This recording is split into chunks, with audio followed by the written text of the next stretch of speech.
नमस्कार प्यारे दोस्तों, एक बार फिर बहुत बहुत स्वागत है आप सभी का आपके अपने YouTube चैनल पे। और स्क्रीन पे देख के आप समझ ही गए हैं कि द मोस्ट इम्पॉर्टेंट वीडियो के साथ एक बार फिर हम आ गए हैं आज, और जो कि है केंद्रीय विद्यालय समिति द्वारा आयोजित old question paper 2018। Yes friends, केंद्रीय विद्यालय संगठन 2018 ओल्ड क्वेश्चन पेपर यानी कि फिजिकल एंड हेल्थ एजुकेशन का जो 2018 का पुराना प्रश्न पत्र है वो आज की इस वीडियो में हमने आपके लिए शामिल किया है दोस्तों।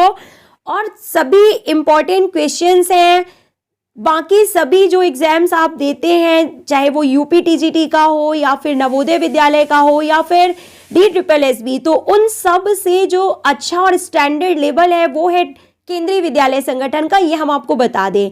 और नो डाउट आपको बहुत अच्छे क्वेश्चंस की सीरीज इस वीडियो में देखने के लिए मिलेगी, तो वीडियो को पूरा लास्ट तक जरूर देखिएगा। आपकी प्रिपरेशन में हेल्प करने के लिए ही ये सारे वीडियोस इन दिनों आपको हमारे चैनल पे प्रोवाइड किए जा रहे हैं दोस्तों। तो ये ओल्ड क्वेश्चन पेपर ही आपको सिलेक्शन जरूर दिलाएंगे। लगातार इन ओल्ड क्वेश्चन पेपर की सीरीज को आप पढ़ते रहिए, रिविजन करते रहिए और मेहनत करते रहिए, तब तक सफलता मिल नहीं जाती जब तक। तो मैं आपकी होस्ट डॉक्टर सीमा तिवारी शुरू करती हूँ क्वेश्चन नंबर 1 के साथ। Question number 1 is asking that कि कोहन का मानना है कि अभिप्रेरित करने के लिए सही प्रदान करना आवश्यक है।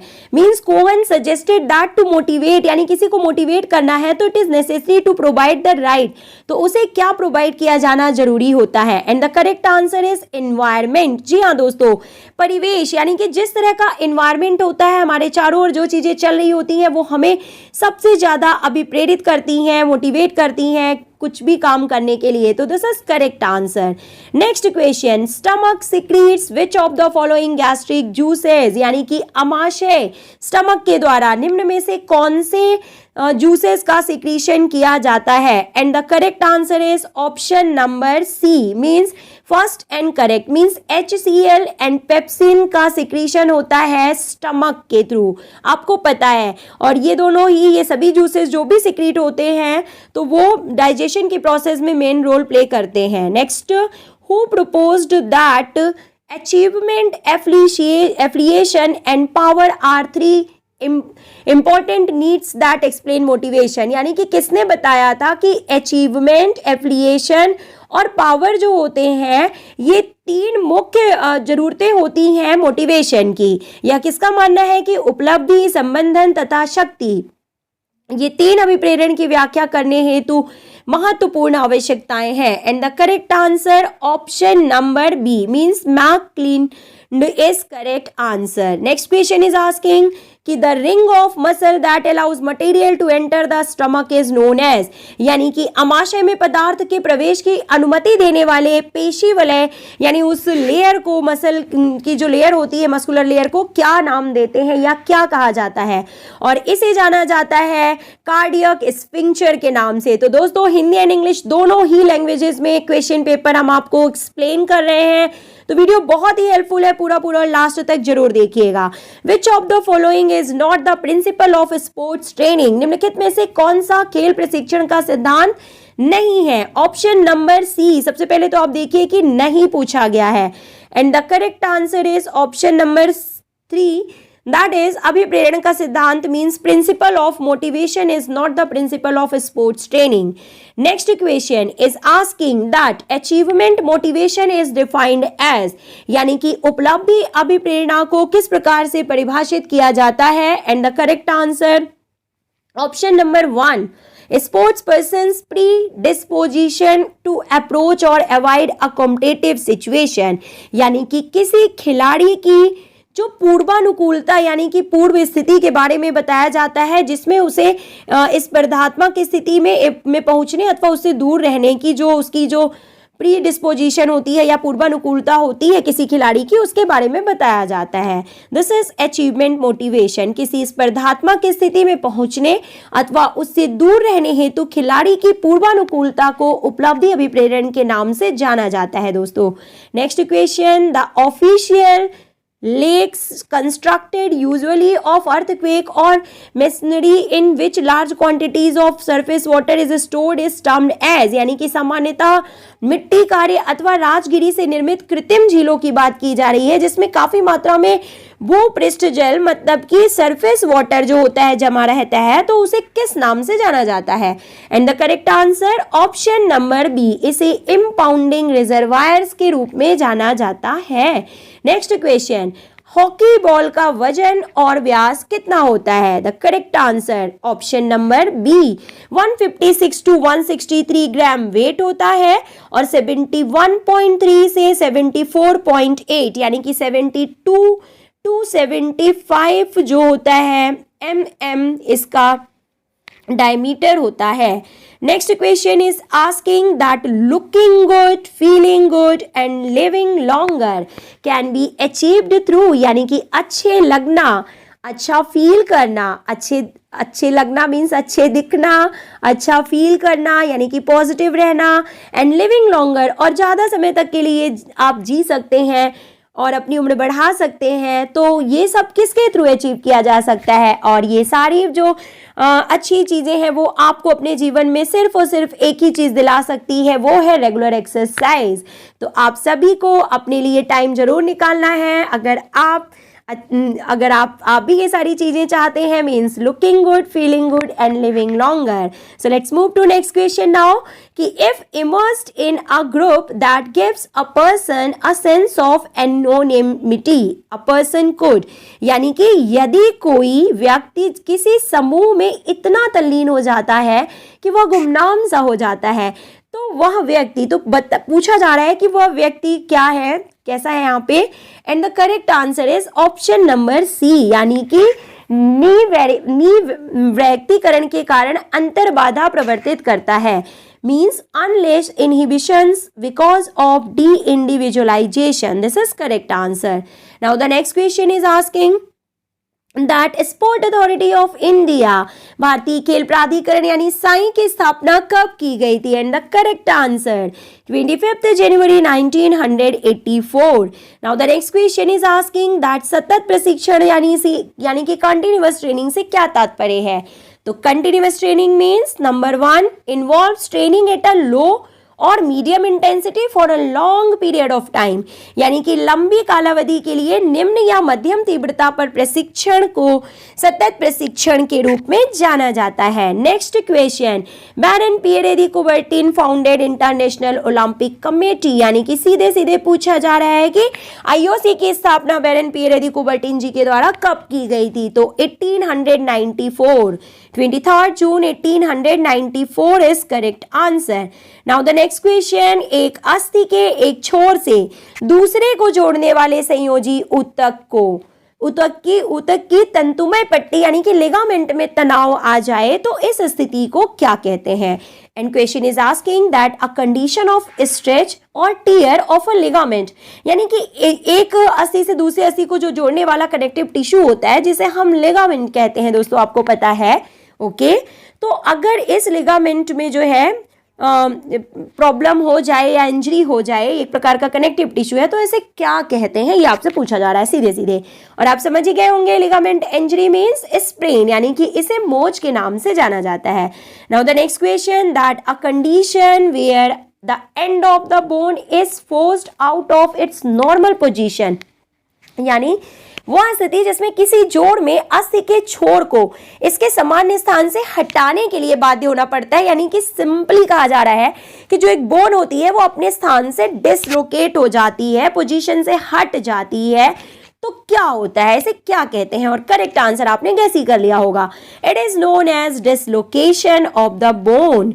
Next question is asking that a disease transmission which embraces a variety of mechanisms including the traditional 5Fs is termed as, यानी कि वह संक्रमण जिसमें 5F सहित मैकेनिज्म के प्रकार को फॉलो किया जाता है, 5F के थ्रू जो है इसमें जो है ट्रांसमिशन होता है या संक्रमण होता है या 5F का ख्याल रखा जाता है, तो वो किस प्रकार का ट्रांसमिशन है?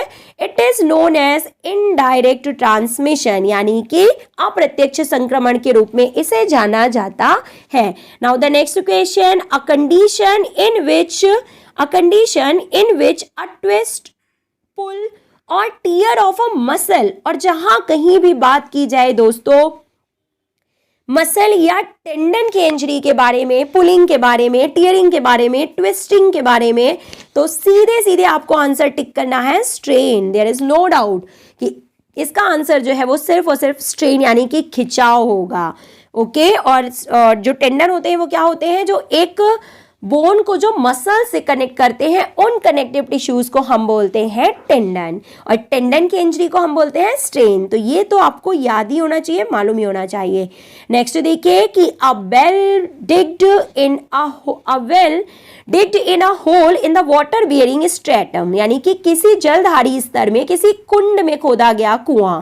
ओके, तो इसे किस नाम से जाना जाता है? Then it is known as option number C, baoli, यानी कि स्टेप वेल के रूप में इसे जाना जाता है। Next question, which of the following are correct? तो पहले हम आपको देते हैं 1 मिनट का समय दोस्तों, आप इन सभी स्टेटमेंट्स को ध्यान से पढ़िए। ओके, आप ध्यान से पढ़िए क्या क्या स्टेटमेंट्स यहाँ पे दिए हुए हैं, हम भी आपको बताते हुए चल रहे हैं। तो देखिए क्या है नंबर 1 पे कि डिस्कस थ्रो का जो सेक्टर एंगल होता है वो होता है 34.92 degree. Okay, then after that आपको बता दें यहाँ पे कि जो मेन के लिए जो डिस्कस का डायमीटर होता है वो होता है 22 सेंटीमीटर, और जो यहाँ पे 5th नंबर में दिया है कि महिला जेवलिन की जो लेंथ होती है वो होती है 220 टू 230 सेंटीमीटर, यानी कि 2.2 से 2.3 मीटर। तो आपने देख ही लिया है और आपको मालूम ही चल गया है कि हम आपको बता रहे हैं करेक्ट आंसर। क्वेश्चन में पूछा गया है कि कौन से सही हैं, तो सिर्फ और सिर्फ करेक्ट स्टेटमेंट्स ही हमने यहाँ पे पढ़े हैं और आपने भी करेक्ट आंसर गेस ही कर लिया है दोस्तों। Option number B is correct here, और ये तीनों स्टेटमेंट यहाँ पे बिल्कुल सही है। मूव करते हैं हम नेक्स्ट क्वेश्चन की ओर कि when muscle exert force while lengthening this movement is known as, यानी कि जब मसल के द्वारा फोर्स लगाया जाता है और उसकी जो लंबाई होती है वो बढ़ जाती है। लेंथनिंग मीन्स कि मसल की लंबाई बढ़ने की बात यहाँ पे की जा रही है दोस्तों, और जहाँ कहीं भी मसल की लंबाई बढ़ती है तो उसे हम जानते हैं इसेंट्रिक कॉन्ट्रैक्शन के रूप में, जो कि आइसोटोनिक कॉन्ट्रैक्शन का एक प्रकार होता है, और दूसरा होता है कंसेंट्रिक, यानी कि मसल की जो लेंथ है उसमें कमी हो जाना, उसकी लंबाई जो है वो कम हो जाना या मसल की लेंथ छोटी हो जाना, ये कहलाता है कंसेंट्रिक, और ये दोनों ही आइसोटोनिक कॉन्ट्रैक्शन के टाइप में शामिल किए जाते हैं। मूव करते हैं हम नेक्स्ट क्वेश्चन की ओर, that which one is not the part of ethical guideline for the sports psychologist, यानी कि निम्नलिखित में से कौन खेल मनोवैज्ञानिक के लिए नैतिक दिशा निर्देशों की मांग में शामिल नहीं है? और करेक्ट आंसर खेल मनोविज्ञान में स्नातकोत्तर की उपाधि यानी कि post graduation in sports psychology जो है वो एक एथिकल गाइडलाइंस में स्पोर्ट्स साइकोलॉजिस्ट के लिए शामिल नहीं किया जाता। इसके अलावा देखिए सक्षमता, ईमानदारी एवं व्यावसायिक तथा वैज्ञानिक उत्तरदायित्व जो होते हैं वो मनोवैज्ञानिक के लिए नैतिक दिशा निर्देशों में शामिल किए जाते हैं। Okay, next question, carrot and stick approach under principles of health education means, यानी कि स्वास्थ्य शिक्षा के अंतर्गत जो कैरेट एवं स्टिक है यानी कि पुरस्कार और दंड उपागम का क्या अर्थ है ये आपको बताना है दोस्तों।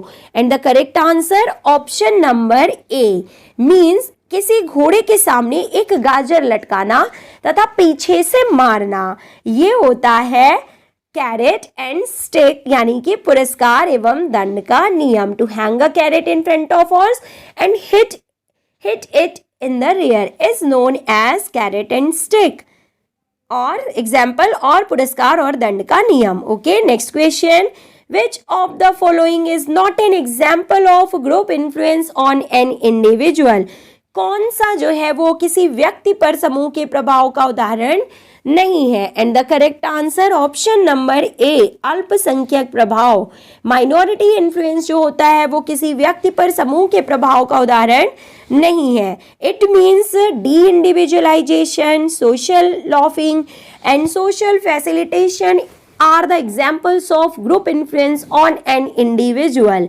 Next question, these are the steps that lead to the attainment of goal, यानी कि लक्ष्य प्राप्ति के लिए जिन चरणों से गुजरना पड़ता है उनमें कौन से कथन शामिल हैं? Option number A is correct here. उद्देश्य सबसे पहला जो होता है वो है objectives. Next, the process of storing energy by forming ATP from other chemical sources is also known as, means option number D is correct here, फॉस्फोरिलीकरण, यानी कि अन्य रासायनिक स्रोतों से, केमिकल से एटीपी का निर्माण करना क्या कहलाता है? तो इसे फॉस्फोरिलेशन कहते हैं दोस्तों, आपको पता है। Next, a fracture where the broken ends of both the bones drive into one and other, and the correct answer बताइए क्या होगा? वह भंग यानी कि फ्रैक्चर जिसमें दोनों अस्थियों के जो एंड होते हैं वो एक दूसरे से टकराते हैं, इसे किस प्रकार के फ्रैक्चर में इंक्लूड किया जाता है? And the correct answer option number D, इसे इंपैक्टेड फ्रैक्चर के रूप में जाना जाता है। Now the next question, that वर्ष 2018 की एशियाई खेलों में किसने पुरुषों के ट्रिपल जंप में स्वर्ण पदक प्राप्त किया था? And the correct answer option number 1, Arpinder Singh is correct answer. Next, involvement of people of the community in projects to solve their own problems, means लोगों की अपनी समस्याएं सुलझाने के लिए सामुदायिक परियोजना में उन्हें शामिल किया जाना क्या कहलाता है? And it is known as सामुदायिक भागीदारी, मीन्स कम्युनिटी पार्टिसिपेशन। नेक्स्ट, अंतरराष्ट्रीय खेल मनोविज्ञान society means international society of sport psychology, ISSP के पहले अध्यक्ष निम्न में से कौन थे? And the correct answer option number B, F Antonelli is correct answer.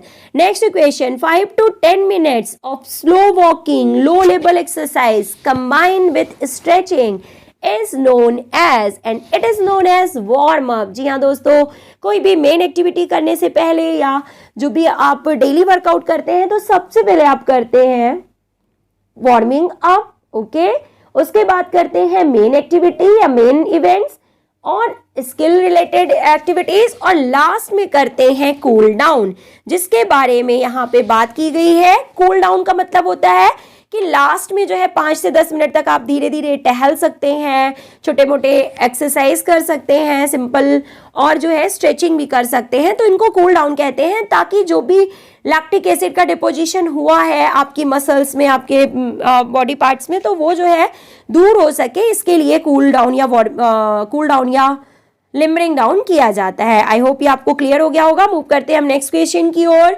कि which one of the following are the correct about US open tennis championship, यानी कि US ओपन टेनिस चैंपियनशिप के बारे में कौन सा कथन सही है? यहाँ पे ऑप्शन नंबर सी सही है, means 1, 2 and 6 is correct answer. It means इसकी स्थापना 1881 में की गई थी और 1881 से 1974 तक इसे ग्रास कोर्ट पर खेला जाता था दोस्तों। बट आपको बता दें कि 1974 तक तो ये ग्रास कोर्ट पे खेला जाता था, बट 78 यानी कि नेक्स्ट 4 इयर्स के बाद से 78 से आज की डेट तक ये जो है हार्ड कोर्ट पर खेला जाता है। तो this is correct here, number 1, 2 and 6 are correct related to US Open. Let's move to next question. A fracture where both the bone and skin break and there is a danger of infection, यानी कि ऐसा fracture जिसमें अस्थि तथा त्वचा दोनों टूटते हैं तथा संक्रमण का खतरा भी रहता है, तो इसे किस रूप में जाना जाता है दोस्तों? इसे सम्मिश्र यानी कि कंपाउंड फ्रैक्चर के रूप में जाना जाता है। Next, What kind of workout leads to increased muscle mass and strength? किस प्रकार के विकास के कारण वर्धित पेशी, मांस तथा बल का परिणाम सामने आता है? And the correct answer option number B, means बल प्रशिक्षण, strength training is correct answer. Next, maximum controlled speed is between a stimulus and the first movement of the body. It means अधिकतम नियंत्रणीय जो गति है, ये देखिए यहाँ पे क्वेश्चन जो है मैक्सिमम कंट्रोलेबल स्पीड इज, और ये ऑप्शन नंबर 1 यहाँ से शुरू हो जाता है, आपको बता दें तो क्या होगा इसका correct answer? Option number B यहाँ पे करेक्ट आंसर है, दैट अधिकतम नियंत्रणीय गति जो होती है वो शरीर के नियंत्रण खोए बिना प्रस्थान के दौरान अधिकतम गति को अधिकतम नियंत्रण गति के रूप में जाना जाता है। ऑप्शन नंबर बी यहाँ पे सही है। Means maximum speed during take off without losing control of the body is known as maximum controllable speed. This is correct answer. Now the next question is asking the transformational leadership style. रचनात्मक नेतृत्व शैली को किस रूप में जाना जाता है? And it is known as encourages and inspires group members to go above and beyond selfish interest and do the best for the common good of the group. यानी कि समूह के सदस्यों को स्वार्थपूर्ण हितों से ऊपर उठकर समूह की आम भलाई के लिए अपना भरसक प्रयास करने के लिए प्रोत्साहित तथा प्रेरित करती है, जो है ट्रांसफॉर्मेशनल लीडरशिप स्टाइल के बारे में ये बताया जा रहा है।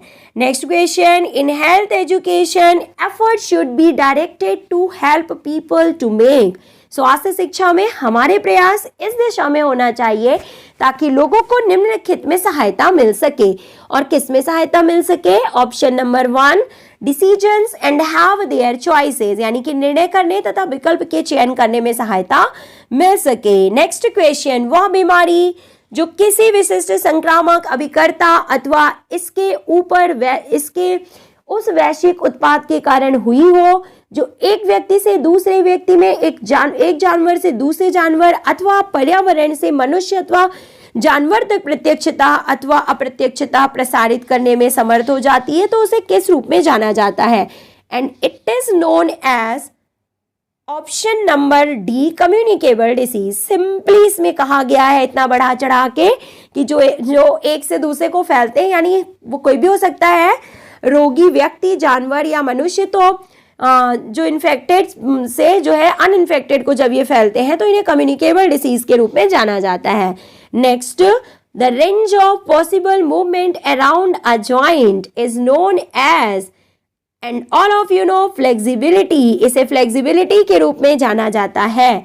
नेक्स्ट, दाहिने आलिंद तथा दाहिने निलय means the valve between right atrium and right ventricle is known as, and the correct answer option number C, इसे ट्राइकस्पिड वॉल्व के रूप में जाना जाता है।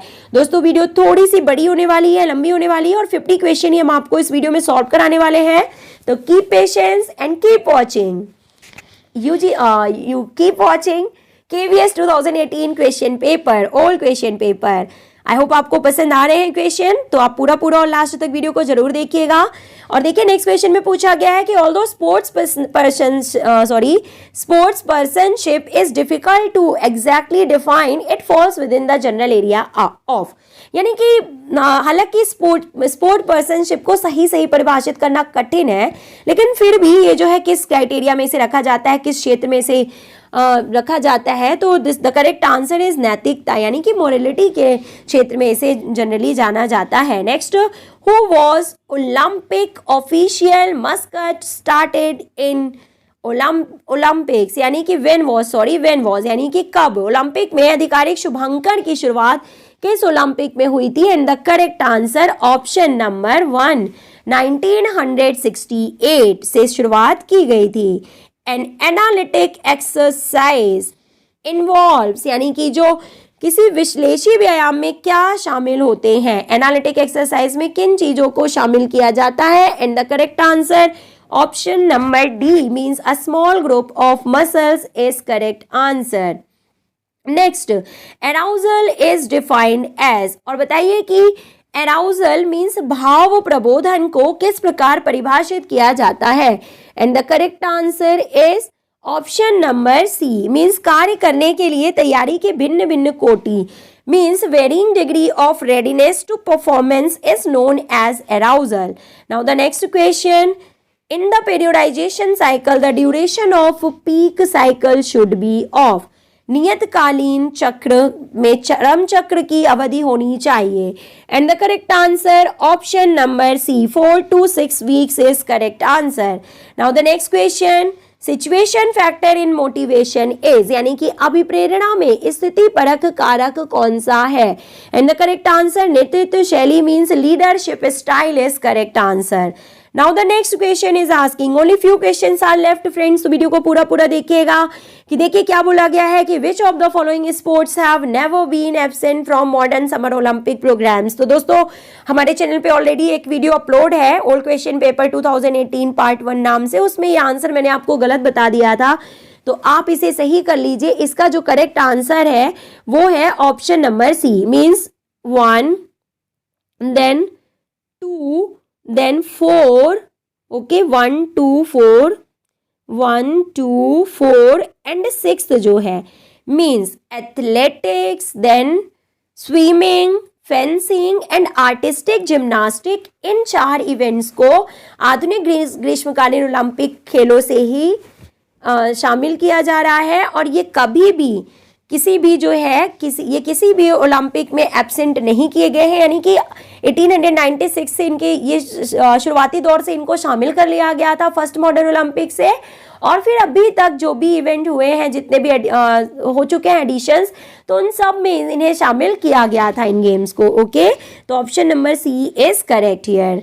Next question is asking that which of the following are correct about decathlon. Again देखिए बहुत अच्छा क्वेश्चन है कि डेकाथलॉन के संबंध में कौन से कथन यहाँ पे सही है, और सही मिलान हम आपको बता देते हैं। Option number C 1 and 3 is correct answer. It means जो लंबी कूद होती है वो पहले दिन की दूसरी प्रतियोगिता होती है, ये बिल्कुल सही है। ओके और third number 110 metre hurdle race दूसरे दिन की पहली प्रतियोगिता होती है दोस्तों, ये भी बिल्कुल सही कथन है। तो आपको हमें कमेंट बॉक्स में लिख के बताना है कि डेकाथलॉन के फर्स्ट एंड सेकेंड डे जो इवेंट्स 5-5 आयोजित किए जाते हैं वो क्या है और उनका सीक्वेंस क्या है। तो this is your homework question. Move करते हैं हम third last question of the question paper की ओर कि in the skeletal muscle the connective tissue sheath surrounds each fasciculus is known as, यानी कि कंकाली पेशी में यानी स्केलेटल मसल में प्रत्येक फेसिकुलस के चारों ओर जो शीथ पाई जाती है कनेक्टिव टिश्यूज की, उसे किस रूप में जाना जाता है। And it is known as perimysium is correct answer. Now the second last question of the series, mental coach is also known as, और मानसिक कोच के रूप में किसे जाना जाता है। Option number D educational sports psychologist means शैक्षिक खेल मनोवैज्ञानिक को मेंटल कोच के रूप में जाना जाता है। Now the last question of the series is on the screen कि ओवरलोड निम्न में से क्या है। तो ओवरलोड क्या होता है, आप इन सभी ऑप्शंस को पढ़ लीजिए और इसका आंसर आप हमें कमेंट बॉक्स में लिख के जरूर बताइएगा दोस्तों।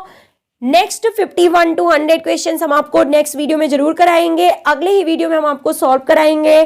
तो वीडियो अच्छा लगा हो तो लाइक जरूर कीजिएगा और अपने सभी स्टडीज ग्रुप में शेयर कर दीजिएगा ताकि हम आपके लिए नेक्स्ट पार्ट लेके आ सके और 51 to 100 क्वेश्चन सॉल्व करा सके। मिलते हैं नेक्स्ट वीडियो में। Till then take care, good bye, have a nice day.